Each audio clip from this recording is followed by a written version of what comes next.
Hello and welcome to SR education. SR education में आपका बहुत बहुत स्वागत है। मेरा नाम है नवीन साहब। निर्विकल्प और सविकल्प प्रत्यक्ष क्या होता है इसके बारे में बात करेंगे। इसका एक कंप्लीट चार्ट भी मैंने आपको इंडियन लॉजिक की जो हमारी फ्री क्लासेस की सीरीज है, जिसमें आप 8 क्लासेस में सब कुछ कवर कर सकते हैं, उसके पहले लेसन में भी बता रखा है। तो आप चाहें तो पूरा हिस्सा वहाँ से भी कवर कर सकते हैं।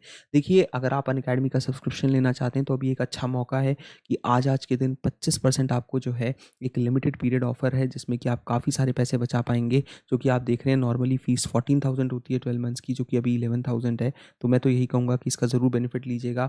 आप SCRYT कोड के साथ आपको ये सारा डिस्काउंट मिल जाएगा।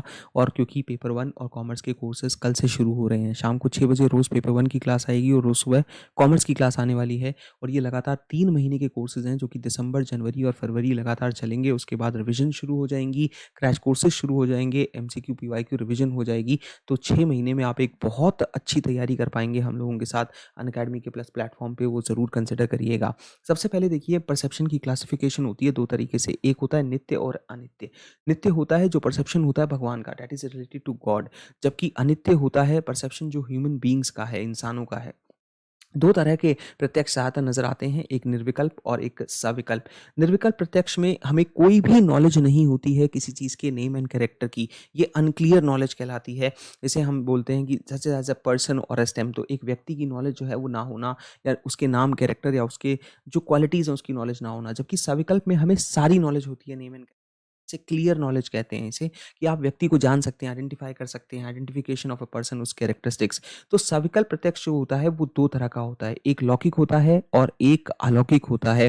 तो जो लौकिक परसेप्शन और अलौकिक परसेप्शन में, इसका चार्ट जरूर बनाइएगा। इसको इस तरीके से करना चाहिए, जैसे मैं हमेशा से कहता हूँ कि परसेप्शन, उसके बाद उसे नित्य और उसे अनित्य में बांट दें, और फिर उसके बाद जो अनित्य है वो सविकल्प और निर्विकल्प में बांट दें, और फिर उसके बाद सविकल्प को लौकिक और अलौकिक में बांट दें, और फिर उसके बाद जो है सविकल्प प्रत्यक्ष जो है, लौकिक कहते हैं डायरेक्ट सेंस, जो है डायरेक्ट कंटेंट ऑफ जो है सेंस एंड ऑब्जेक्ट। जबकि अलौकिक आप सब जानते हैं कि एक ऐसा शब्द है जो इस्तेमाल होता है कई बार इस तरीके से कि यार कोई अलौकिक चीज़ हो गई मेरे साथ। तो अलौकिक चीज़ हो गई मतलब कि वो सिर्फ मैं अनुभव कर सकता हूँ, देख नहीं सकता। तो बोलते नहीं कि अलौकिक दृश्य है, कभी ना देखा गया ऐसा है। तो जो अलौकिक प्रत्यक्ष होता है वो ऐसा प्रत्यक्ष होता है जो कि कई तरीके से, उसकी कोई डायरेक्ट सेंस नहीं होती है, उसे महसूस किया जा सकता है, एक हायर परसेप्शन होता है।